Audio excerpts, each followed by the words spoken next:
గురుగారు, శ్రావణ మాసంలో మంగళవారాల రోజు మంగళగౌరి వ్రతాలు చేస్తూ ఉంటాం కదా. మంగళగౌరికి గౌరీదేవికి ఏంటి తేడా? నిజానికి ఇద్దరి మధ్య ఎటువంటి తేడా లేదు. ఆ మాటకొస్తే స్త్రీ రూపంలో పుం రూపంలో ఉన్నటువంటి దేవతా స్వరూపాలన్నీ కూడా ఒకటే. ఈ విషయం మనందరికీ కూడా తెలుసు.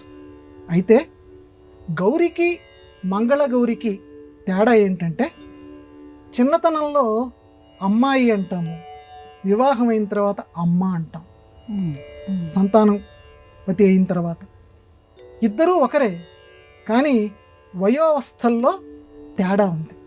ఒకే శరీరమే, కానీ వయోవస్థల్లో తేడాని బట్టి చిన్నతనంలో అమ్మాయి అన్నాం, తర్వాత అదే స్త్రీమూర్తిని అమ్మ అని అంటున్నాం. ఆ రకంగానే గౌరీ మంగళగౌరి. గౌరీ శివుని యొక్క భార్య, ఇది మనందరికీ తెలుసు. కానీ శివుడి యొక్క భార్యని ఆరాధించటం కంటే కూడా మంగళగౌరిని ఆరాధిస్తే ఈ శ్రావణ మాసంలో చాలా విశేష ఫలితం వస్తుందని మనం చెప్పుకోవటం కాదు, ఆ మహర్షులు మనకి ఉపదేశం చేశారు. ఎందుకనంటే గౌరీ ఆరాధన వివాహాల్లో చేసుకో, ఈ మంగళగౌరి ఆరాధన శ్రావణ మాసంలో చేసుకో.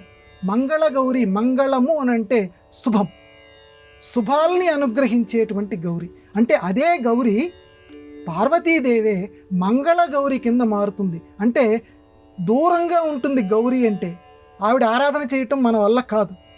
మంగళగౌరి అనుకోండి, చాలా సన్నిహితంగా ఉంటుంది.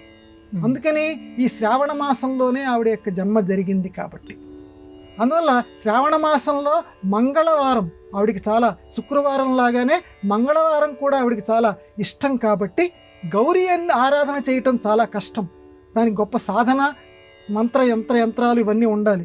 కానీ మంగళగౌరిని మాత్రం, శుభాలనిచ్చే తల్లి, చాలా సులభంగా క్షిప్రప్రసాదిని అంటారు. క్షిప్రప్రసాదిని అంటే వెంటనే, క్షిప్రము అంటే వెంటనే అనుగ్రహిస్తుంది ఆ తల్లి మంగళగౌరి. అందువల్ల గౌరీ అన్నా మంగళగౌరి అన్నా ఒకటే, కానీ మంగళగౌరి క్షిప్రప్రసాదిని, గౌరీ కంటే కూడా వెంటనే మనల్ని అనుగ్రహిస్తుంది.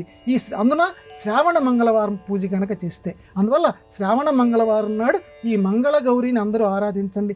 గౌరీ అన్నా మంగళగౌరి అన్నా ఒకటి.